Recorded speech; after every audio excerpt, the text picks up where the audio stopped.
Good evening, everyone, and welcome to the LSE. I'm Craig Calhoun, the director, and it's my considerable pleasure tonight to introduce this session on the LSE Growth Commission and the issues of economic growth and, more generally, economic factors that influence societal well-being today. The Growth Commission has been widely announced in the media. This is a chance for you to get to know some of the commissioners in person and hear about several of the key findings and recommendations in the report. I think there will be no doubt about the importance of the issue of economic growth, about the political volatility and the range of questions about the recommendations that are here. I'd like to suggest that the report, which is concise, deserves careful reading, that the issues deserve public debate, and that we will tonight start by bringing out the core findings. It's my job only to welcome you to this event, to press its importance on you, and to remind you that when the Queen came to the LSE to dedicate the new academic building, she asked pointedly of our economists, "Why didn't you warn us what is coming?" The economists have answered more than once in various ways, but we think that the Queen has come to see the value of economics and the LSE's work. We're very pleased that just this week we have been awarded a new Regis Chair in economics and will be delighted to house the Regis Professor at the LSE and to recognize the Queen's support for our economic work. Now, to be the MC in effect for this event as we lead forward is an honor, but it's a more important thing to recognize the actual protagonists of this program and of the LSE Growth Commission. You'll get to meet a series of commissioners as we go through. We have several here tonight. They're not quite the whole group, but they are key leaders. And among them, Professor Tim Besley, School Professor of Economic and Political Science, is crucial as the co-chair of the report, with John van Reenen, also the head of the Center for Economic Performance, as well as a professor. And Tim Besley will introduce the report to you now. Tim, thank you.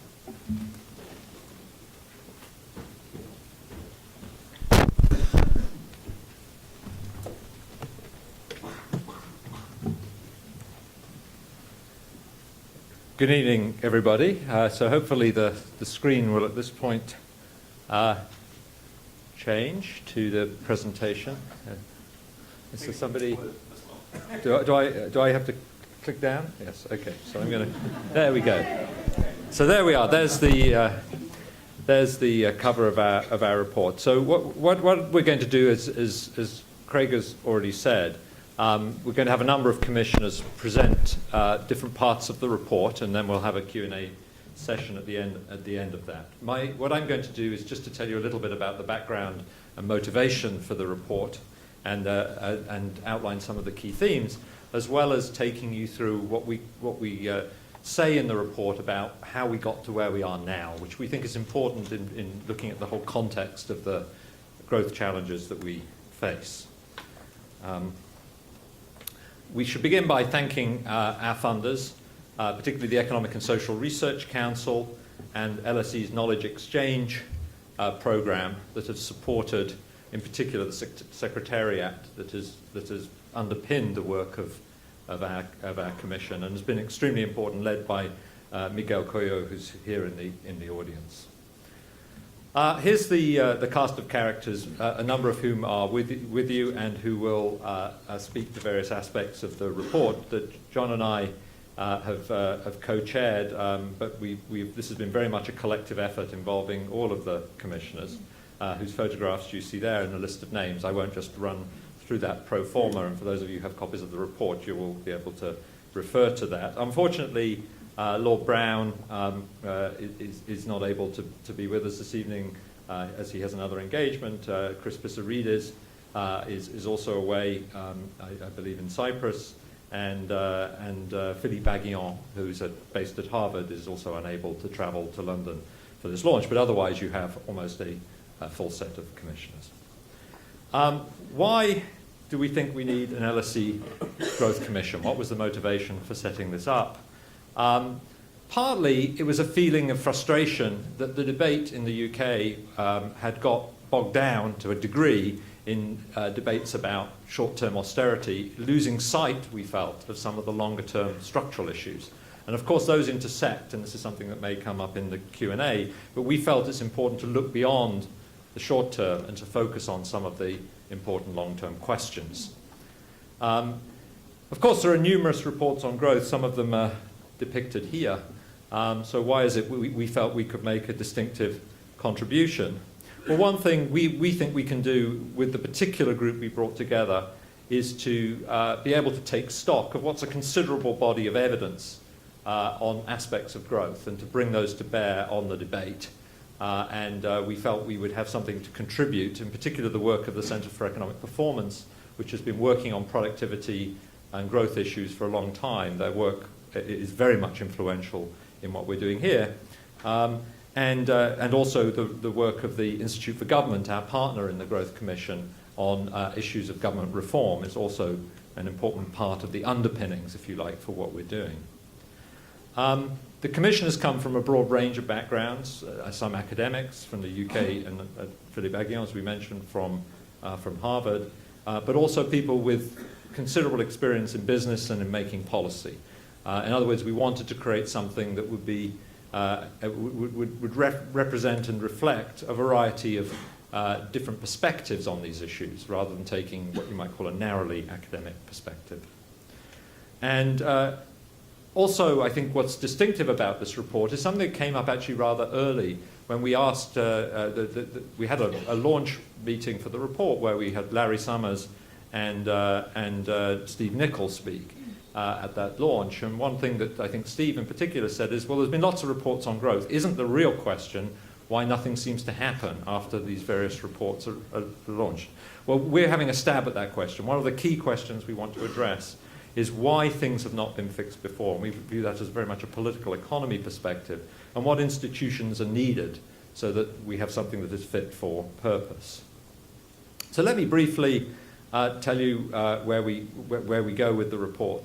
I think it's fair to say that there is an optimistic story here, that the UK has many assets, rule of law, flexible labour markets, competitive product markets, a strong university sector, and generally an appreciation of the importance of openness to foreign direct investment and also openness in labour markets.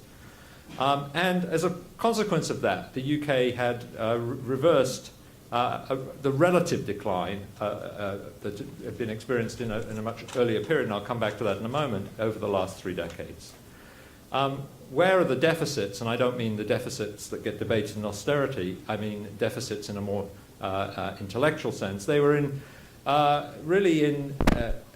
having an environment, we think, in which there was too much policy instability to support long-term investment. So that's a theme of the report, which will resonate, I think, throughout the presentations you'll hear.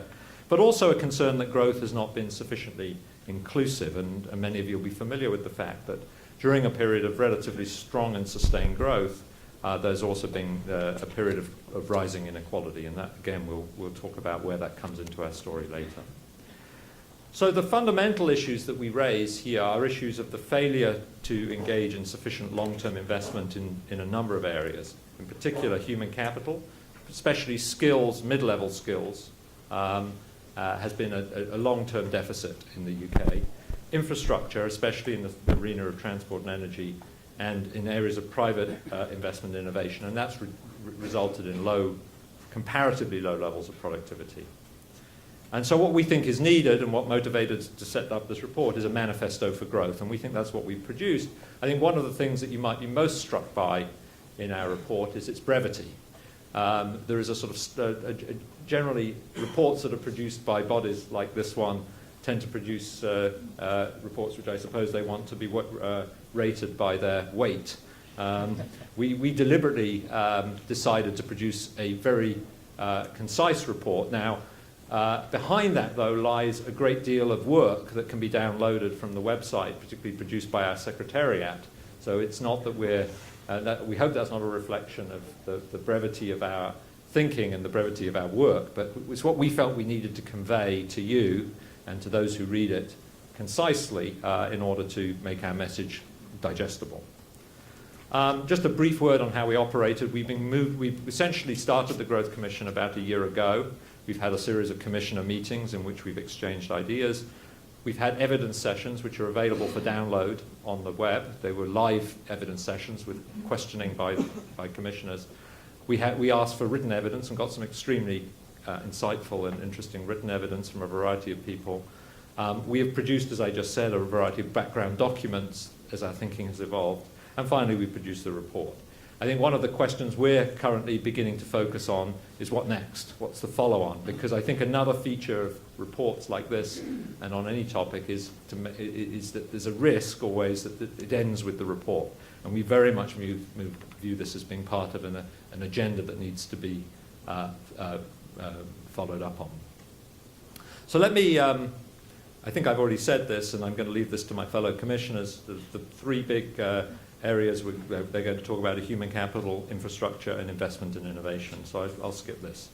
Let me just very briefly, though, by way of setting the scene, discuss the bigger sort of background picture. How do we get to where did we get to where we are now? And there's a big long-run story here, which many of you will be familiar with, which is essentially that the UK, of course, was the first industrial nation. And then after, and that was around, of course, the period of the Industrial Revolution in the early 19th century. Thereafter, there was a period of catch-up. And by 1950, we've been caught up, as the second column shows you, by the US, and subsequently caught up and overtaken by Germany and France by the late 1970s. Now, what's striking for the period thereafter is that we saw something of a reversal of fortune, meaning that the UK caught up with the countries that had previously, at least these major economies here, that had previously overtaken the UK. And so there's a sort of broad context in which we couldn't have been doing everything wrong, we feel, and I'll come to what we think we were doing right. That meant after a period of a long-run decline, the UK actually has reversed its fortune. Of course, then we've had this new debate, this renewed debate, due to the advent of the financial crisis, but this is ending on the eve of the financial crisis. Over that period, you see that the UK's growth rate among the, looking at US, Germany, and France as comparators, was the strongest growth rate among those four in the period beginning from around 1980. And moreover, and this is something that we really want to emphasize strongly, because you often hear it and it's simply false when people claim it, it's not all about finance. That there was strong productivity growth, which did vary by sector, and what these two charts do is to break it down by sector. But in particular, in the latter period leading up to the crisis, there was strong productivity growth in a number of sectors, including manufacturing and business services.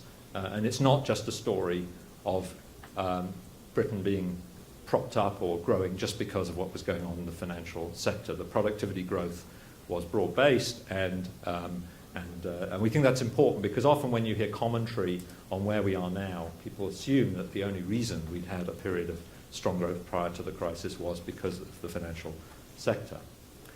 So what worked? What do we think were the drivers of growth leading up to that period?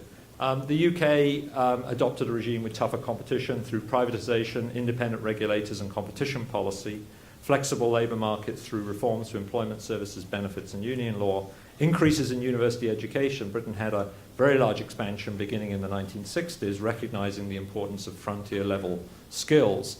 So 5% of the population had a degree in 1980 compared to 31% in 2011, so a very significant expansion. And Britain, as I said earlier, has been a very open economy, open to foreign direct investment and open to immigration. We think that this has been underpinned in part by a certain number of important institutional factors, that we've been very good in the UK in a number of areas at creating independent bodies populated by experts and resilient to certain kinds of political pressure. And we're thinking of the Competition Commission, the Office for Fair Trading, the Bank of England, the Office of Budget Responsibility more recently. A number of institutions have been created that we think are attempting to put politics in the right place. Because in a democracy, it's obviously, the politics is central to everything that happens. But we think it's the interplay between expertise and long-run outlooks and politics that creates economic success. And so we think in the UK there are things that we've done that we can firmly say have been important in supporting growth and explain why we had what was a sustained period of success. What didn't work, though, well, that's what you're going to hear about, because we're going to give you our own take on what can make things better. Policy failures around particularly what we would call procrastination and reversals, which we attribute to, in many cases, short-term political horizons. Adversarial politics often causes tinkering, rebranding, and reversals. So one government will simply want to rebrand or reverse what a previous government has done, making it very difficult for, in some key areas, for those who we're relying on to invest with any confidence that the regime that's in place will stay in place over any period of time. We also think in certain areas lack of independent expert and advice and evaluation, and in some cases too, areas like infrastructure, we think this is particularly problematic, have been governed, we think, excessively by some kinds of populist pressure. So these are areas where we think there's scope for improvement. And the consequence of that is the high levels of uncertainty and low investment in long-term assets. So our core story is about creating the conditions to reverse that uncertainty and to create the kind of stability that you need in a dynamic and changing world to respond to anything that requires a long-term outlook. And as I said briefly before, inequality has been growing over this period. We regard that also as a challenge. How do we make the growth process inclusive, and also how do we make sure that we create the widest possible constituency for growth by having participation in the growth process? And this is where, as you'll see and hear later, is where the skills agenda comes in particular. So I'm going to hand over now to my fellow Commissioner John Van Reenen, who's going to talk you through some of what we're recommending on the human capital front.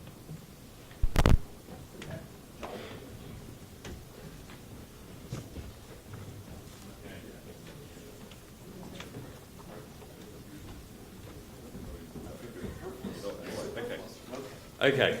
Well, thanks very much, Tim, for a great introduction. So I'm going to kick off the three core areas where we think there's been a major problem in the UK in terms of failure to make long-run investments in the things that underpin a successful economy. And the first of those, and arguably the most important of those, is investment in people, in human capital.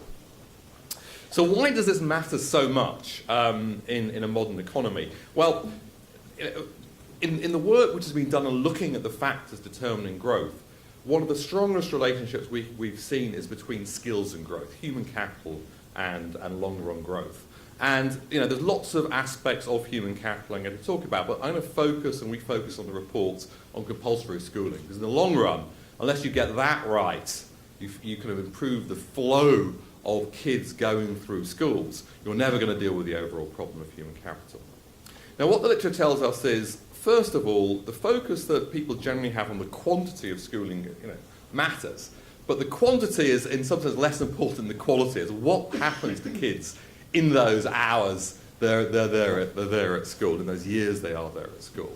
And the kind of cognitive and non-cognitive skills passed on are absolutely critical, rather than just the amount of hours which they're actually at their desks. Secondly, of all the inputs into teaching, into the kind of educational production function, class sizes, wages of teachers, computers on desks, none of those are as important as the most simple thing that every parent knows, which is the quality of the teachers which are in front of those children. So really, a lot of this is improving the quality of teaching and teaching methods. Thirdly, the literature shows you that if we can, as we're going to argue, increase the human capital, particularly of disadvantaged groups. I mean, as Tim showed you, at the top end, improving the proportion of people who have university college education, we've done pretty well. But where we failed is at the bottom end, the bottom 20 or 30% of the ability distribution. The kind of disadvantaged kids who are not getting the quality of education we need. And if you can improve their human capital, not only would you get more growth, but you would actually get lower inequality. You get this double dividend of inclusive growth, because by improving their ability to earn higher wages later in the labour market, it's a form of what Ed Miliband likes to call pre-distribution, increasing their capacity and therefore removing people in the future who might be on benefits or might be caught up in the criminal justice system. So really it's extraordinarily important. Now, were we let down by the UK? If you look at our overall test scores, so for example the OECD PISA test, which does maths and literary skills at age 15, we're kind of mediocre. We're not at the bottom, but we're a long way away from the top performing nations like Finland and South Korea. Furthermore, if you break that down, where this kind of mediocre performance comes from, it's this kind of long tail at the bottom end, which is kind of dragging us down. So we have a long tail of underachievement in terms of children at school not doing well, schools performing badly. And that's kind of that's kind of where the focus has to be. And furthermore, if you look at where this long tail comes from, in every country, kids who are from poorer families do worse at school. We know that. But that relationship, the negative impact of poverty or social economic class on bad outcomes is much stronger in the UK than other countries. So really this is one of the areas of great concern for us.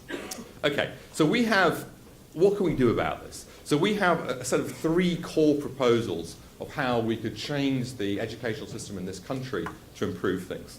The first of those is what we call of changing the school system into something which we call a kind of flexible ecology or more flexible system. That has 4 different parts.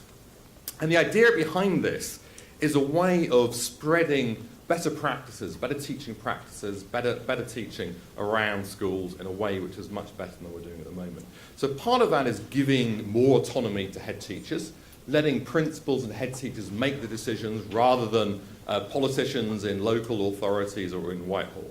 So greater autonomy. But that has to be not just, you can give people autonomy, but unless there's other things, that autonomy could be wasted. So in addition to the autonomy, you need accountability, you need a good inspection regime, you need good information to help parents make choices, and a kind of core curriculum, which doesn't dictate everything, but dictates the kind of core things you need. In addition to that, we want to have wider parental choice, not choice driven by just whether you can afford to buy a house in a good school area, but more broadly being able to choose between many schools to give incentives for schools to improve. But the final part of that is to give the abilities of good schools to grow. So one of the best ways, and this is true of all areas, of spreading better teaching practices is to allow the excellent schools to become larger. And there's 2 ways to do that. One is through kind of physical expansion. Of course, that is often could be made easier, but that's often hard just because of physical space constraints. But the other way is through what's sometimes called the sponsored academy way. So the kind of academy movements, which incorporates some of the things I've talked about. One of the key aspects of the early academies was to get sponsors. So those sponsors could be universities, it could be networks of private or public schools, it could be other successful, outstanding, it could be businesses. Those are ways of getting better leadership and governance within schools. And of course, if that academy, sponsored academy, is doing well, it can take over other schools who are struggling and who are failing. And that's a way of spreading these better practices around the whole system. So that's the kind of model we want to move towards. The academy system is getting towards that, so part of the academy movement is getting towards that. Where I think that's failing is in the second point. So as I mentioned, one of the key things is how we unlock the talent we have in this country, which we're not currently doing. And the problem is with the current academisation system is it's focused very much on kind of the average rather than dealing with this long tail of disadvantage. So the kind of floor targets, for example, the fact you have a certain proportion of people have to get good GCSEs, allow schools to just target the marginal kids to get a few more to get A to Cs in maths and English. and can effectively ignore 10, 20% of the kids who are doing badly. So there's the 4 steps to get that working are the following. First of all is information. So when we get league table information, for example, we want to see not just the kind of averages, but we want to see the progress of how disadvantaged kids are doing. So, disadvantaged as measured by kids on the pupil premium or free school meals. How are they improving over time at schools? That should be part of the information we get. It should be built into inspection. So when Ofsted looks at the schools which are in trouble, it should take that fully into account in a way that it doesn't do. I think no school should be an outstanding school unless it's able to improve the position of people who are disadvantaged kids. Thirdly, in terms of the targets that we have, again, that should take into account not just the kind of average or the proportion who get A to Cs, but also improving the kids who are disadvantaged. And all of those things, I think, would help. But perhaps the most important thing, though, is in terms of this kind of sponsored academy movement. So although there has been a big increase of academies, these more autonomous schools since 2010, when the Academies Act and the coalition put in power, that has mainly happened in wealthier areas. And the original vision of the sponsored academy movement was taking schools in disadvantaged areas who are struggling, helping them with sponsorship, helping them with improvements. And I think there has to be a kind of some sort of return to that original vision if we want to really improve what's happening to the lower tail of the distribution and tackle disadvantage. So that's the second core set of proposals. The third one is on teacher quality. And the key kind of finding in the academic literature here is that it's actually, although we know that teachers are important, it's actually very hard to predict which teachers are going to be the successful ones ex ante in advance. I mean, the successful teachers are not necessarily the ones who have got, PhDs or Nobel Prizes from the economics department at LSE, as much as I hate to say this. The excellent teachers are often from, completely different diverse backgrounds. And the way you find out whether they're good is what they do when they get in the classroom. So it's not, you can't predict this from how many years they've been at school. It actually comes from seeing how they perform in front of the classroom. And parents and head teachers and the kids themselves know this. So that's the key thing we have to take into account when we think about how to deliver improvements to teacher quality. So one way to do that is expanding the proportion of people who want to be teachers. So, for example, the Teach First program, which tries to attract top graduates from many different universities, is a good way of doing that. But also, we should have a wider intake. So the current movement is to make it tougher and tougher to enter into teacher training. You have to have a 2-2, maybe a 2-1, and a first. We don't think this is the right direction of travel. We think that we should actually allow greater entry in the same way we'd want greater entry, in many different fields, but then have much more rigorous selection at the end over which the teachers were successful and which are not. So that might have to be combined with an extension of the probation period, maybe from 2 to 4 years. Obviously, with a constant, pay package to encourage teachers to do that, and then be able to select much more rigorously at the end of that process. For existing schools, one of the things which has been very successful, one of the great success stories in education has been in London. London has had very strong improvements of its schools over the last 10 years. And one of the factors behind that appears to be this thing called London Challenge, which was a program about sharing best practice between schools. So improving schools is often about sharing what works across a range of schools, and that's, in a way, London Challenge was a way to do that. So we think those are all ways in which we can improve teacher quality. We have several other proposals. I'm not going to have time to talk about that. Let me very briefly mention a couple. One is on just the financial support side. So in addition to the extra money which goes to local authorities which are poorer, there's something called the pupil premium, which is an amount of money which goes with disadvantaged kids as defined from free school meals. That's been increased from £600 to £900, which we generally support. We like to suggest a pupil premium plus program, which actually allows the kids and their families to keep some of that extra money directly. The advantage of that is like what's called a conditional cash transfer. So you would get to keep the money if you obviously were staying at school, attending, and improved your academic performance after the age of 14. This would be built on the successful model of the education maintenance allowance, which was evaluated by the Institute of Fiscal Studies. I see Paul Johnson in the audience, who is the head of the Institute of Fiscal Studies. And this was, I think, a very successful program. It's unfortunate this was abolished. And this would be a way of combining, I think, the best of both worlds, the pupil premium and the EMA. And we can call it pupil premium plus, so as not to embarrass the government. Couple of other things. So I focused on schools. What about after schools? So the transition from schools to work is an area where the UK has been historically less successful in terms of raising intermediate skills. There's a consensus we need to increase numbers of apprenticeships, which we agree. But the key thing is quality. There's been a big increase in the number of apprenticeships over the last couple of years, but too many of them, I think, have been in low quality jobs. Too many of them, a lot of them have been for over 25s instead of under 25s. We think that we need to radically improve the quality of apprenticeships to make them longer, to kind of make employers take ownership of this, take more responsibility for these apprenticeships. So, for example, giving them the budgets to use themselves. But in addition, have responsibilities on those businesses as well through, for example, we could think about having an industry levy on training. So that's on after school. Before school is also equally, if not more important. And there are many preschool interventions, if successful, could really be big improvements. Children's centres, again, we could focus more on disadvantage. There's a very successful policy called family nurse partnerships, which experimental evidence shows has been successful. That's getting kids very early to give them the right kind of health and early educational interventions. So that's the kind of package of things we put forward. In all the talks you're going to hear, we'll talk about why these problems persisted. This is very speculative. We think that the reason the problems have persisted is an over-focus on the average.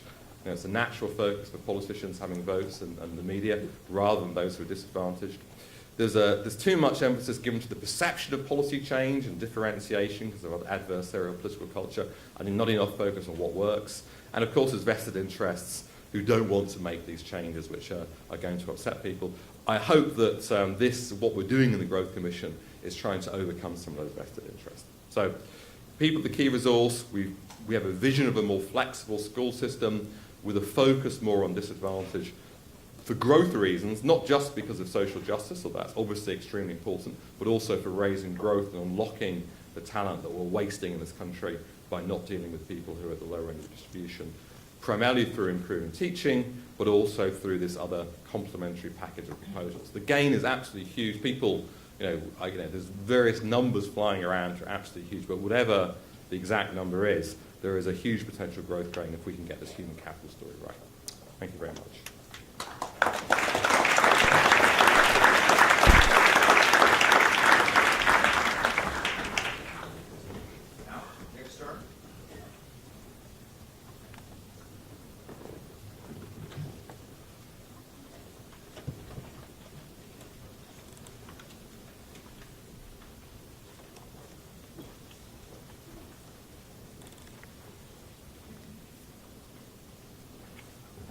Let me start by underlining what a growth strategy is not. It's not abolishing health and safety, allowing people to pollute and damage wherever they like, raising the speed limit from 70 to 80 miles an hour, allowing hospital doctors to work for 100 hours, and changing your mind every 5 minutes, and resolving all problems and differences by deciding to have a review later. That's not what we mean by a growth strategy. What we do mean by a growth strategy is creating an environment where people, particularly the private sector, can invest with some confidence.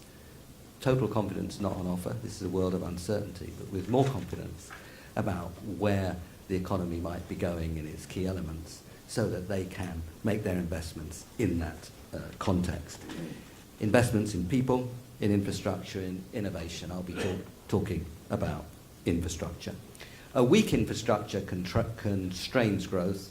A stronger infrastructure with all its networks enables creativity, people to interact with each other, do different things. We focused on transport and energy, which is the lion's share actually of the quantitative investment, and where we have particular problems of great congestion in the transport system, not a transport system that's not as well linked up, roads, air and rail as it should be, and great strain coming on energy capacity. So that's where we focused, and we recognised and spoke about the weaknesses in those particular areas. Why do those weaknesses arise? Why have those weaknesses arisen? Well, it's a lack of a clear sense of strategy. People don't really know where road, aviation and rail are going to go together or separately. That weakens the investment incentives. There's vacillation in and politicisation of policies and projects. I come at this subject as 6 years as chief economist of the EBRD, 3.5 years as chief economist of the World Bank, and 3.5 years in the Treasury, during which I worked on, as head of the Government Economic Service, where I worked on the Eddington Review, amongst other things. And all of us who've had that kind of experience have had great exposure to policy-based evidence rather than evidence-based policy. Policy-based evidence, of course, being producing evidence for what a minister has already decided to do. So that's one reason why we've got where we are. A second is a rigid planning framework which doesn't really allow either sensible economic analysis to appear in a structured and a consistent way, and is limited in its scope of allowing individuals who might otherwise be damaged by something in the national interest to share in the benefit and to be compensated. Sharing in the benefit makes rather more positive language than being compensated, but a bit of each if you're expressing it. And also we've had rigid and misleading public sector accounts. Public sector net debt, which is used largely to manage much of decision making, particularly on the investment front, doesn't count the assets that the debt finances. So when you buy your house, you compare your mortgage with the value of your house, but public sector net debt doesn't allow that kind of analysis. Whole government accounts, which are also there, would do much better, not perfect, but would do much better than that. But essentially it's public sector net debt that is used to manage this. So we have a problem also with the accounting system. So we have the weakness in the infrastructure, it constrains growth, it constrains creativity, and in our view, these are the three basic sources that these weaknesses come from, and has led to investment in infrastructure in the UK being more like 2.5% or 3% of GDP over the last decade or so, compared, say, with an OECD average more like 3.5% or 4%. So our propositions are based on the diagnosis, as they should be.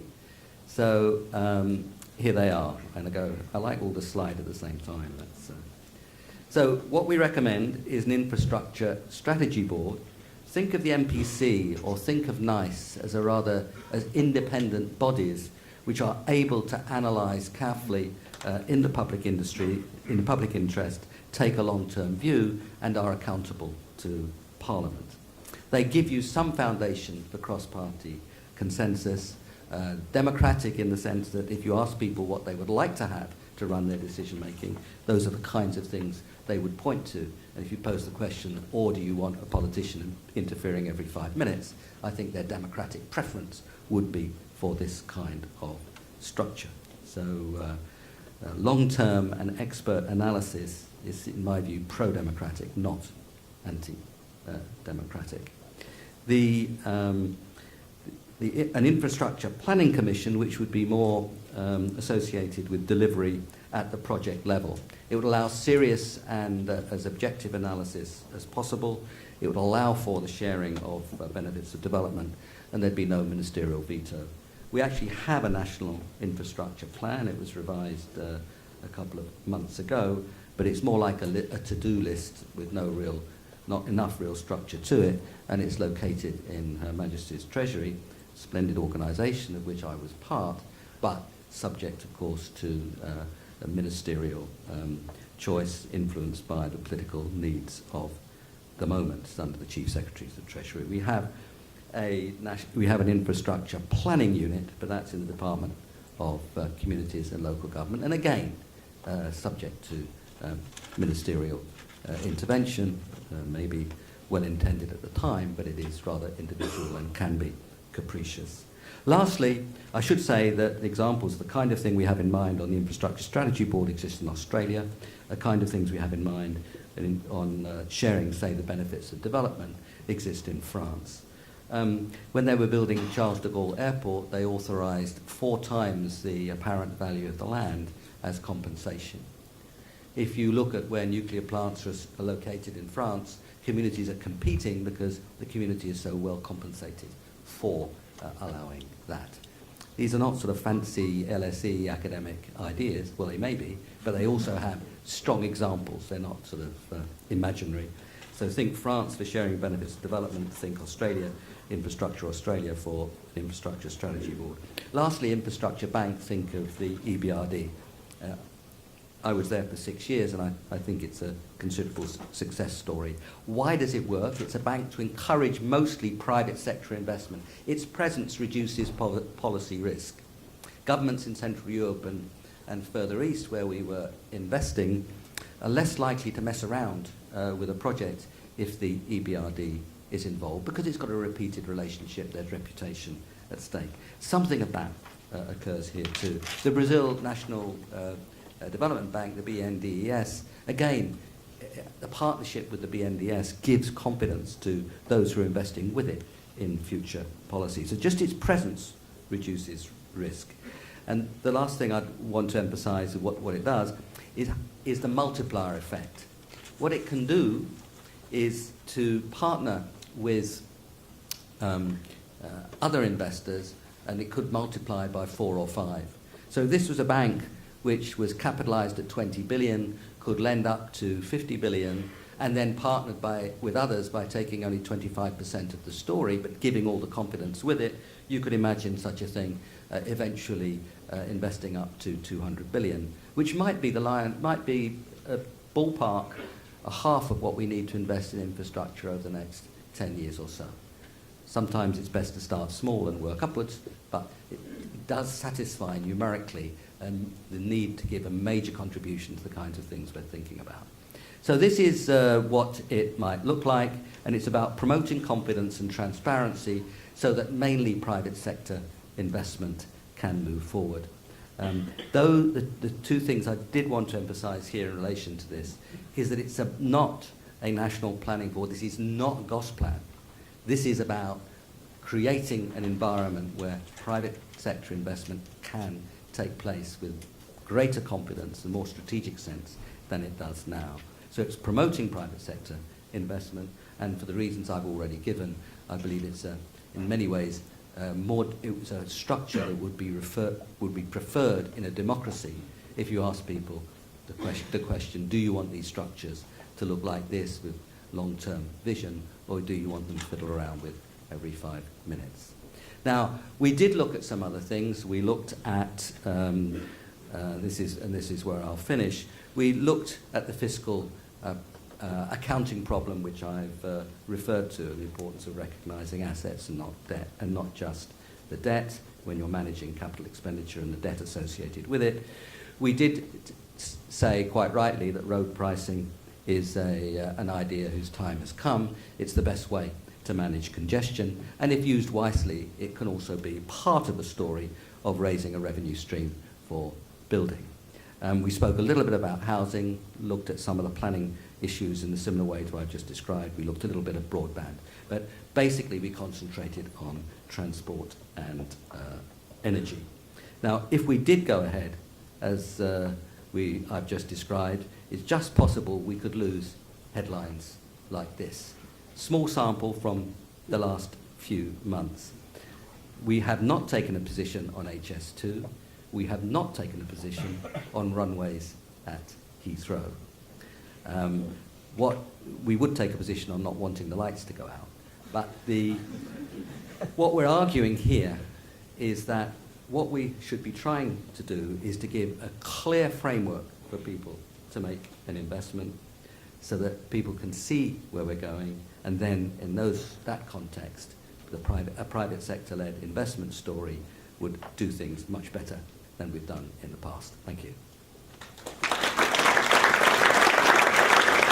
I'm going to keep it very short so that we can have more time for discussion. My part of the program is to talk about innovation, which is the third channel for growth that we identify in our report. We see innovation as the thing that helps to drive competitiveness, that fires creative destruction, that makes the whole dynamic processes work, and that leads over time to growth. And we decided at an early stage two things. One was that access to finance is very important when one's thinking about innovative activities. And two, we also felt that policy mattered in this space. I exaggerate a little when I say that sort of during the 90s and the early parts of this century, government view really was that if you create macroeconomic stability, stand back and let the private sector get on with it. We think that we need more policy than just that.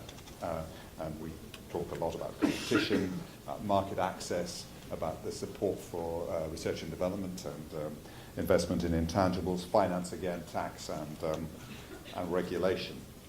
And the diagnosis that we come to, well, is that the UK investment as a share of GDP is relatively low compared with France, Germany and Japan. Dropped sharply during the recession, but had been sliding in the period running up to that and has not recovered much. We also felt that there were composition problems in our investment programs in the sense that it's heavily skewed to real estate. In the 5 years up to the crash, roughly 3/4 of bank lending, which was not banks lending to each other but to the outside world, was to real estate with the results we know about. We also drew attention to low R&D intensity in the UK. Back in the early 80s, the UK business investment in R&D was about the highest in the G7. Now it's close to the lowest. And we also thought a little about management mediocrity, a subject on which John is the world's leading expert and much loathed by people like the CBI as a result. All this comes together and adds up to lower GDP per hour than our peers. Thinking about what the explanation might be, one thing we came to was the question of how the functioning of our capital markets. Increasing myopia, as identified by Andy Haldane, John Kay in his report last year. What Adam Posen, when he was in the MPC, talked about the sort of missing tire in business finance in the United Kingdom, which means that compared with our peers, again, we have much lower exposure to bond markets for small companies, no commercial paper market to speak of. The equity market in London really plays no part in the financing of British companies these days, making it very difficult to fund innovations and young companies. And we talked a lot about the lack of competition in retail banking. Much more concentrated than in France, Germany, of course the United States, and made worse, much worse, by the crash as challenger banks ran into trouble and were absorbed by the big ones, and by the way in which Lloyds was allowed to take over HBOS at the peak of the crisis. So that those were some of the problems we identified, and we thought that one way to start here was to think hard about competition in retail banking. No new bank had started in the UK for 100 years until a couple of years ago, and it was just a difficult thing to do. So we argued the case for lowering the entries to banking in the United Kingdom, making it easier for competitors to come in, supporting challenger banks where they can be supported, making it easier to switch switch banks and greater transparency. On the Competition and Markets Authority, I'm afraid we slightly chickened out a bit, actually. Not sure why, but anyway, we said well, we better pause and see if our proposals make any difference. Well, that's fine, but I think we're sort of holding that in reserve. We can discuss that as we move on. We like the idea of a business bank, probably rather bolder than the one that's now being brooded over by, I suppose, Dr. Cable. We think that the business bank could be a way of supporting challenger banks by firing funding through them. UK is unusual in not having such an institution. Everybody talks about the KfW in Germany, but there's lots of others. And we think that a business bank should be a useful way of financing high-growth young firms, and could also be, just as important, a platform to create a syndicated bond market for small companies which are just can't afford to issue bonds by themselves. Other things we touched on, well, we thought we knew Martin Wolf would be here, so we said we should implement Vickers in full, in spirit and letter, which we think is an important contribution to stabilising the financial system. We had ideas about encouraging investors to hold shares for longer by tweaking the way voting rights work. And we particularly felt strongly about allowance for corporate equity. We feel that we liked very much we sneaked, and it's not surprising because Tim was on it, the Merlis proposals, which we think would help balance the financing of companies in the country, leaning away from over-reliance on debt, and perhaps helping the banks as well to get their balance sheets into shape more quickly. Merlis had some quite big numbers on the impact of that on growth going forward. And we also finally said that an industrial strategy made sense. You had to concentrate on the horizontal policies, competition, skills, and all the stuff we've been talking about, but that we should also be sensitive to the comparative advantages that our economy had, and where they needed support, we should support them. I guess the sort of bottom line, again, though, as everybody else has mentioned so far, is the need for consistency in this area, the need for consistency in small company finance. We've had and support, over the last years. We've had every government that comes in essentially changes the structures. Sometimes it's just a different nameplate on the front door, but sometimes it's quite dramatic as you move from business links, RDAs, LEPs, goodness knows what else. These are not the kind of things that underwrite the certainty and consistency that we feel is an important part and missing part from the growth story. So that is that.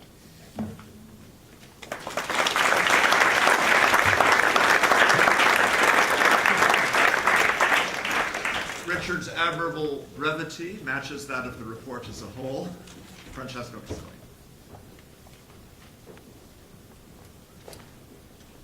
So I'll be even briefer. So the core of this report are the specific policy and institutional changes proposed in the first three parts that we've seen. That's where the meat of the report is, in terms of making changes to the way policy and institutions are designed to deliver growth. But we thought it was important, as part of this exercise, to carve a little bit of space in the report and a little bit of space in this presentation also on a brief reflection on the way we're going to think about the performance of the economy. So growth, how we're going to know if we're doing well, how we're going to judge if the economy is responding to the changes that the report proposes. Growth of what is potentially an important question. In discussions of growth, and I'm sure in everybody's mind as we've been listening to this presentation so far, the question of growth of what is an obvious answer, is GDP per capita. It's what newspapers talk about, it's what economists have been talking about almost all of the time. And so it's a very standard default option in terms of thinking about performance. So one reflection that came out of our own thinking about measuring performance is that the exclusive focus on GDP is not the most helpful thing in terms of evaluating the performance of the economy. The report discusses various reasons why GDP has serious limitations, potentially, as a measure of performance of the economy, as a measure of growth. Here we only cite a couple. There are more in the report, but I want to keep it very short. One reason is that GDP per capita can change also significantly in principle without most of the people in the population experiencing changes in the same direction.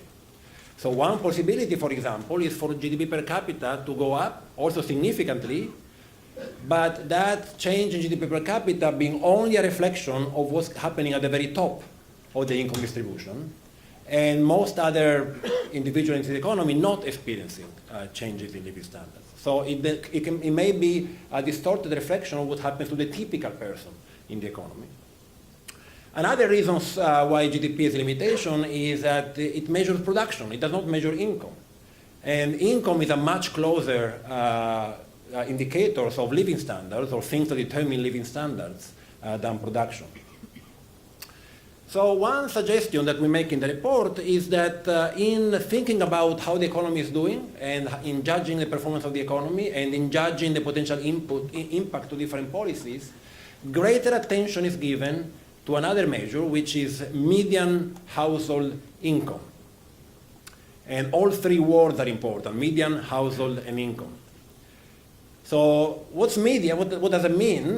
Median household income is the income of the family in the center of the income distribution. So it's the family that has such that 50% of other families have a higher income than this family, and 50% of other families have a lower income of the family. So it's zooming in the middle of the income distribution. That may be much more informative in terms of what's happening to the typical, to the representative household in the economy. Secondly, it measures income. It doesn't measure production. So it's much closer to consumption and other things that determine living standards in the economy. And finally, the household part of it is the focus on families as opposed to individuals. And it's a way of keeping into account the fact that different incomes sometimes go to feed a family of 2 or 3 or 4, and some others' incomes only a person of 1. And so in that way, it's also coming closer to the experiences of the typical person, including children or the elderly in the economy.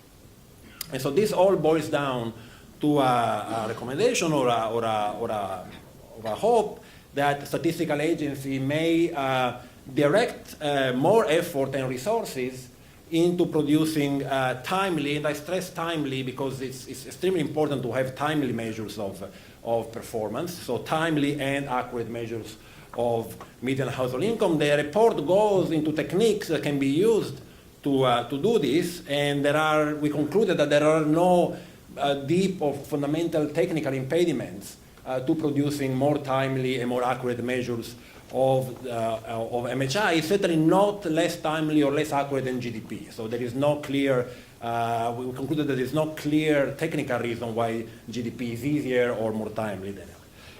Now, does that matter? It didn't used to.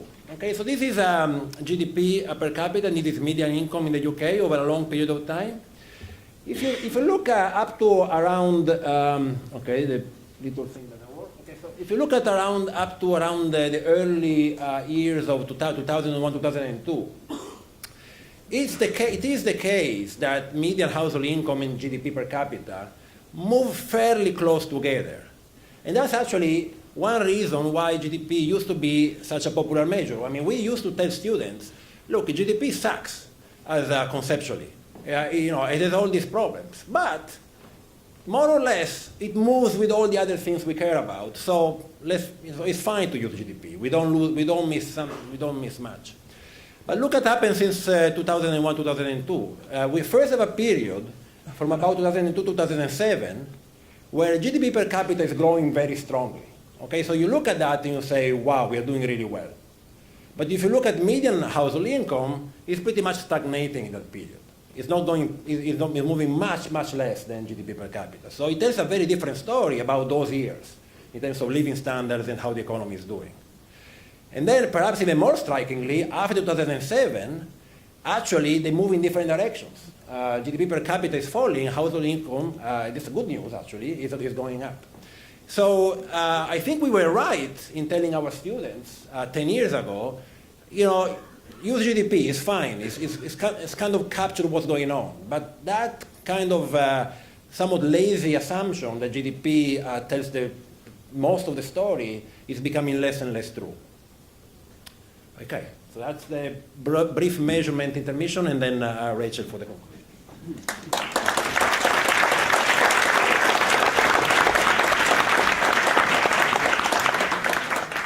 Thanks, Francesco. Rachel Lomax is next.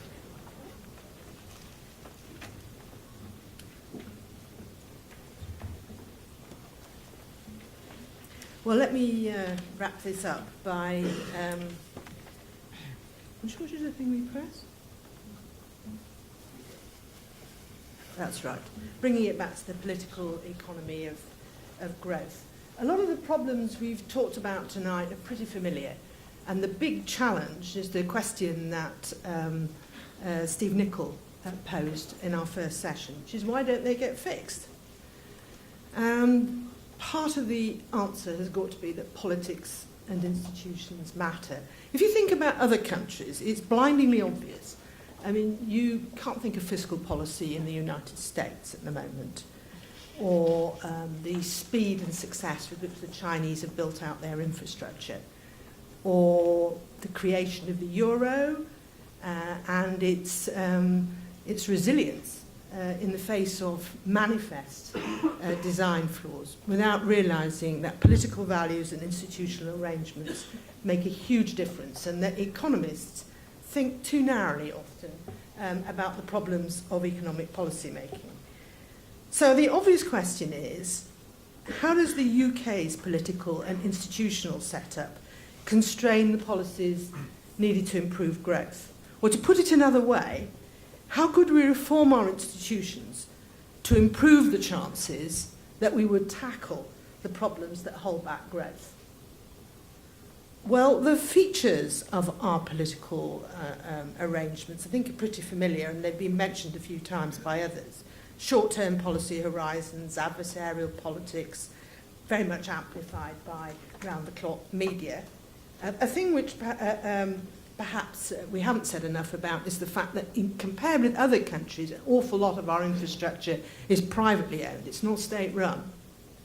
And before we get into the sort of misery of it all, it's worth remembering that our political system does have some great strengths.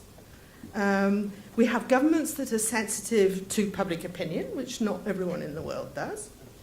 They're capable of decisive action, which, again, some successful countries don't have. Those are important things. We have efficient public utilities. We have regulators that guard consumer interests jealously.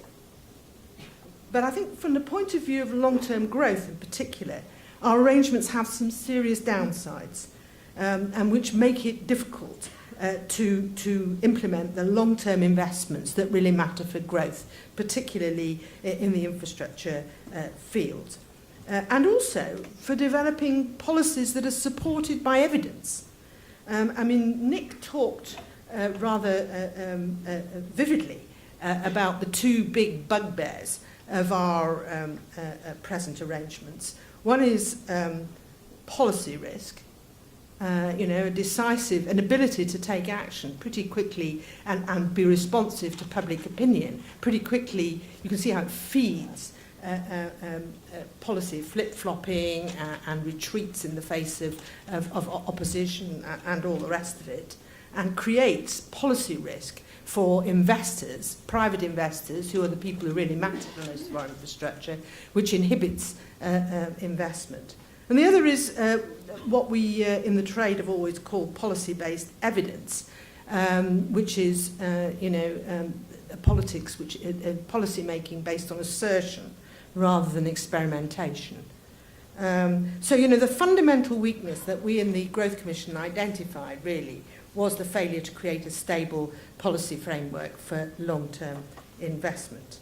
So our proposals are really aimed at supporting both long-term infrastructure investment and the development of evidence-based policies by suggesting institutions that would put politics in the right place. I mean, nobody thinks that we could.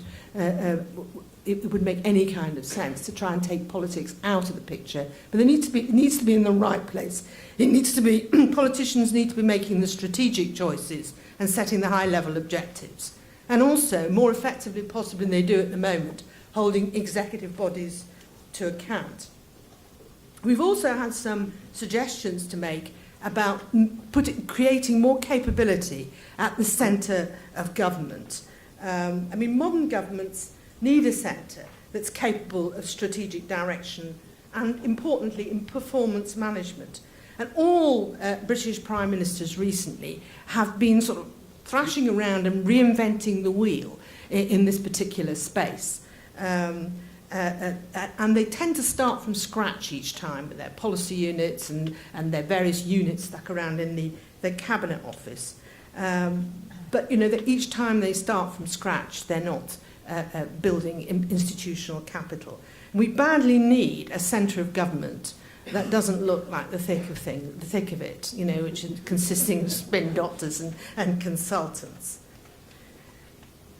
I think if we can agree that there are some gaps in our present arrangements, we do need to think very carefully about how to fill them. I mean, we've made some suggestions, but I think you should take them as fairly high-level suggestions which need an awful lot of fleshing out. You know, effective action requires sustained and cross-party commitment. I think it's really important to beware of institutional tinkering as a substitute for difficult policy action. And that has been a feature of our present arrangements. And the big thing that politicians and indeed all of us need to understand is that it takes time. It takes time to develop effective institutions. So any new institutional architecture absolutely must have cross-party support.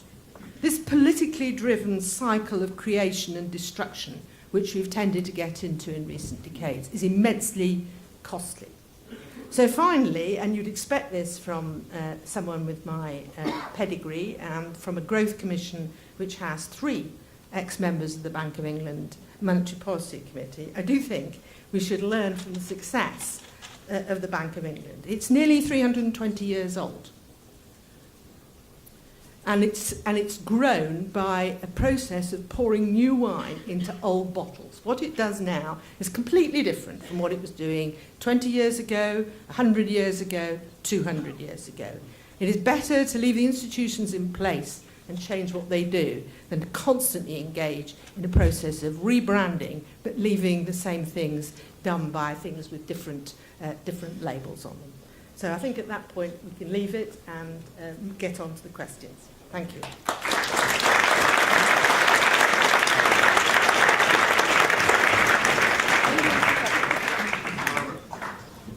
Our commissioners are coming up now, and Tim Besley will chair a period of questions and answers. We have about a quarter of an hour for that.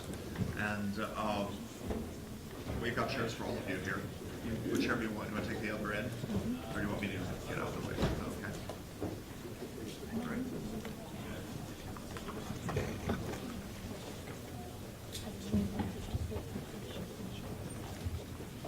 Okay, so there should be some roving mics as per usual. Yes, I'm seeing some here. So we're going to come straight to the centre here. Question here, and I'm going to try and get around as many as possible. So could I ask you to keep your questions reasonably brief and to the point? You may address them if you choose to one particular commissioner. Okay. You may address them if you wish to one particular commissioner. Otherwise, I'll direct it to somebody.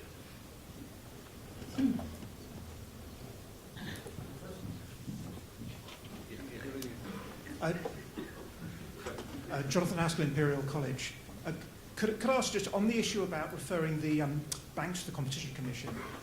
I believe the Vickers report said that if things didn't improve, the bank should be referred to the Competition Commission. So can I invite you to go a little bit further about why you took a similar position to them? Maybe you think things have improved, I'm not sure. A very quick second question, if I may. How much do you think, if these proposals are implemented, growth will improve? 0.5%, 1%, 2%? Could I invite you to put a number on this? Okay, let's deal with that question. Let me just first say, on the issue of the referral to the Competition Commission, you will find in the report, and I think it was echoed in something that Richard said, is some commissioners actually were quite bullish about that and wanted to move straight to that step. Others thought that other measures should be given some time to work. So it wasn't an issue, and we say that in the report, on which there was universal agreement. And so I'm tempted to say Richard has already implicitly, I think, given you his stance on that. I don't know if you want to amplify that at all, or anyone wants to discuss that. On the quantitative question, I'm actually, when I go to you, Nick, because I know you've been giving, we've had a certain exchange on precisely this question on how precise we would want to be. So Nick, why don't you take that one? This is a question about how an economy reacts in a world which is changing very dramatically. And we were focused on the way in which the international division of labour was changing.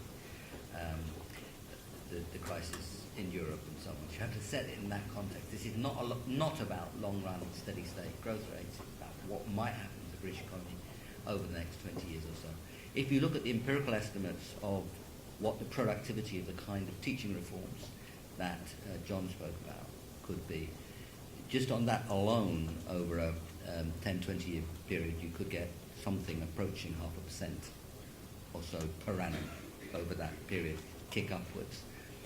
If you saw, as a result of all these proposals put together, the rate of investment, which is not that high in the UK, increased by 3 or 4%, and that would give you perhaps 0.3, 0.4. If you look at the per annum kick upwards, if you look at the overall improvement in the growth rate, which Tim illustrated in the overall policy reforms around 1980, and we moved upwards relative to other countries, you get similar kinds of numbers. I could tell you they're additive, but we're modest, calm, sensible, sober people. So we've got three things with some overlap, each of which point around 0.5. So we would reckon, with all the qualifications that the nature of my answer has embodied, something of the order of 0.5%, possibly more, kick upwards in the growth rate. And that's well worth having.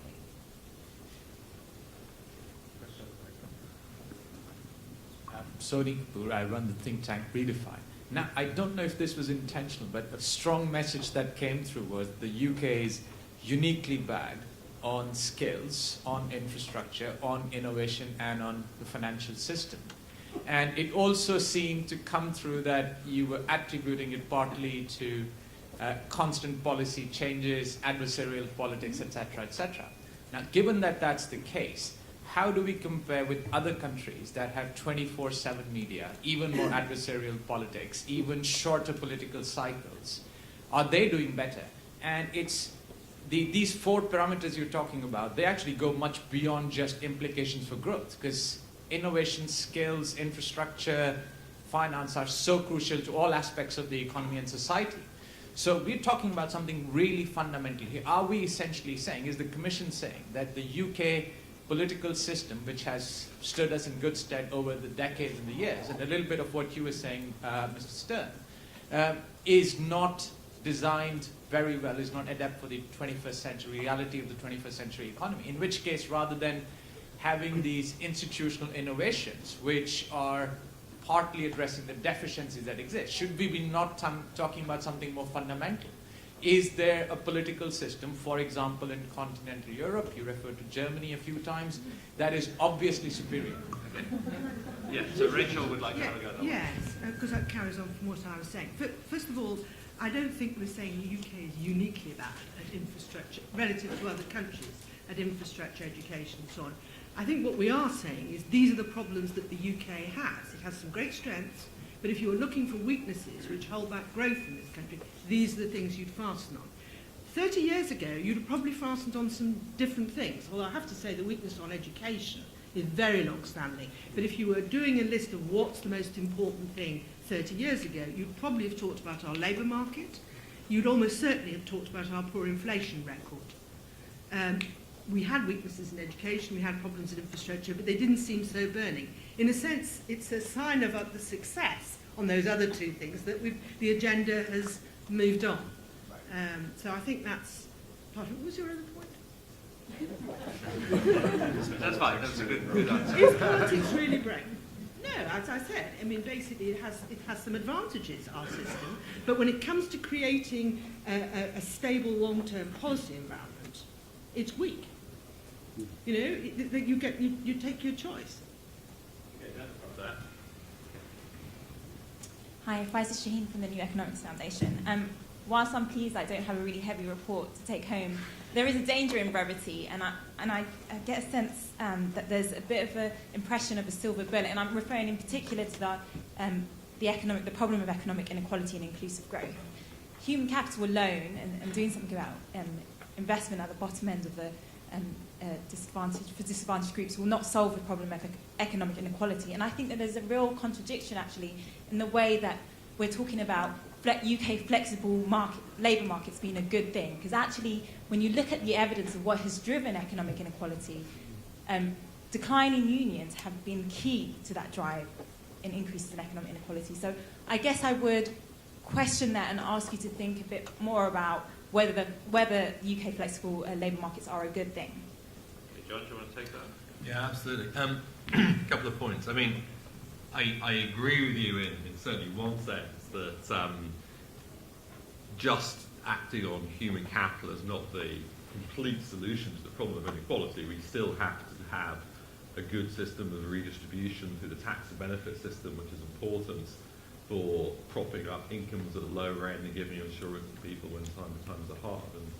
And I think that in terms of the report kind of embraces, in some sense, technological change and globalization, but we have to recognise that those things can have costs as well as benefits. In particular, they can reduce the demand relatively for less skilled workers, and that's going to cause issues. Now, having the redistribution helps with the political economy issues, because people who are losing out from that gives them some security. However, having said that, I mean, this report's about the next 50 years, and in order for the people who are losing out from those changes to improve their position, I think that's got to be fundamentally a skills issue. We want to give people the capacities to be resilient to those changes, to raise their ability to earn higher wages in the labour market. So I do think that if you're thinking about the long term, as we're trying to do in this report, focusing on raising people's human capital in a variety of ways is the critical way to do that. And I think we can do it. I think it's not something we should give up on. On unions, I agree. I mean, a lot of my work has been on the impact of unions and inequality. They certainly did have a reducing role in inequality, but I think the future isn't realistically one to go back to a situation of 1980 where we had 2/3 of all wage contracts determined by union bargains. I think really the kind of future economy has a role for unions, but not in the same level as we've had in the past. And a better model, I think, is a combination of redistribution, minimum wage, and fundamentally increasing human capital figures. Just, Tim, on brevity, the Stern Review was 700 pages, and it's my experience not everybody read it all. But in terms of the work of this commission, I think we should recognise the first-rate background work with lots of background papers which are available on the web. So the brevity of the report itself, I hope, shouldn't be interpreted as a scantness of the evidence behind it. Okay, down the front. So just two quick ones there. No. Hi, Bridget Rosewell. I wanted to ask about something that seems to me to be left out here. You may have decided it wasn't a problem, but I'd just like some reassurance on that, which is one of the long-term drivers of growth is trade and innovation in new markets, new products. Now, Richard, you talked about the financial and the access to finance for small and medium-sized businesses, but surely there's more things about driving technology and growth and trade than just that. Is it that we're okay on new inventions and support for R&D in universities more broadly? Have we got all of that right, so we don't need to address it? Well, I think that if you compare the UK with other countries, we have a very strong science base, and we do well relatively in transferring that into the commercial space. I think the World Economic Forum, for what it's worth, says we're number 2 in the world for doing that. But I do think you're right when you think about what is happening to our net trade performance now. Why is it that after a devaluation of the scale we've seen since 2007, our trade figure, our current account deficit is the biggest since it's been since 1990. Compare us with Sweden over the same time. I think that is a worry. whether that's to do with the way supply chains have broken down in this country, whether it's to do with the fact that we have stopped making quite a lot of stuff that we used to sell, I'm not sure. Sorry, there are an incredibly large number of questions I have about every proposal, but I'll just focus on the big point. The big point. This is incredibly technocratic. I'm sorry, the way it comes over is we've got these terrible politicians who keep on screwing us up. Unfortunately, they get elected by the people. Let's stop this nonsense and sort them out and create them, replace them by a large number of wonderful technocratic bodies staffed by people like us, and the MPC is the model. But all these other things you're talking about, infrastructure investment, a core part, there are lots of others, but it's the most important one. They aren't like monetary policy. They really are deeply and profoundly political in every possible respect. You can't remove politics from it. So what are you telling the Prime Minister to do? Basically to close up shop and leave it to somebody else to do his job? I'm sorry, that's how it sounds. It doesn't sound the way Rachel has just described it. That's how it sounds to me. Who wants to come back on that? Because I think, I think that's something we want to defend quite strongly. Yeah. I know That was one of the best students I ever had in speaking in the audience, I should say. But the... One of your many failures. This is no time for levity. Martin asks a very important question, but I completely disagree with the accusation, although you did say this is the way it comes over, which is a different thing from actually accusing us of that. Essentially, if you ask people how you would like decisions made, do you want a Minister of Health fiddling around with the drugs that you get every 5 minutes on the basis of the latest pressure group? Or do you want NICE? Now, for all its imperfections, we've established NICE in a democratic way as an institution that looks at these things. Ofwat doesn't function too badly. None of these things are perfect. We have established here institutions which can do the kinds of jobs that we're talking about. And these are analogous. They're not exactly the same. Infrastructure Australia was established about 5 years ago, and I was discussing the establishment with Kevin Rudd in Davos last week, the Prime Minister of Australia at the time. There was a tremendous struggle and argument about establishing them. Now, it's not all that long ago, but on the whole, it seems to have stuck together. The example that we gave of France and compensation and so on is a living example. The example we gave of the EBRD is a living example. All of these things established, very different in their own way, but established by careful government decision as a way of getting the big decisions in the economy made, not by the public sector, but providing them an environment in which those private sector investment decisions can be taken. So private sector investments driving this, and the institutions that are guiding it have been tested in most cases elsewhere and selected by a democratic process.